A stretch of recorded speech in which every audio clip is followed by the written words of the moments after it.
IPL team Sunrisers হায়দ্রাবাদকে blackmail করে ঘর ছাড়া করার অভিযোগ। হ্যাঁ বন্ধুরা, ঠিকই শুনছেন, নিজের ঘরে নিজেরাই সুরক্ষিত নয়। কে করলো এমন কাজ আর কেনই বা করলো, সবটাই আপনাদের জানাবো আজকের ভিডিওতে। ভিডিওটি শেষ পর্যন্ত দেখতে থাকুন। ভিডিওটি যদি ভালো লাগে তাহলে অবশ্যই like, comment, share and subscribe করে দেবেন। নিজের ঘরে নিজেরাই সুরক্ষিত নয়। এবার সানরাইজার্স হায়দ্রাবাদকে ব্ল্যাকমেইল করে হায়দ্রাবাদ ছাড়ার প্রেসার করলো হায়দ্রাবাদ ক্রিকেট অ্যাসোসিয়েশন HCA।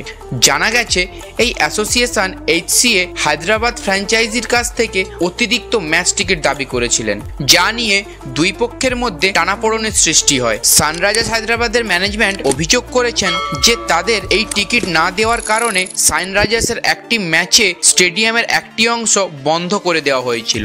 এই অভিযোগ আসার পরে নড়ে চড়ে বসে তেলেঙ্গানা সরকার। তেলেঙ্গানার মুখ্যমন্ত্রী রেবন্ত রেড্ডি এই বিষয়টা নিয়ে তদন্তের নির্দেশ দিয়েছেন। এই ঘটনার দিকে ইঙ্গিত করে শ্রীনাথ টিভি একটি লেটার লিখেছেন HCA ম্যানেজমেন্টকে।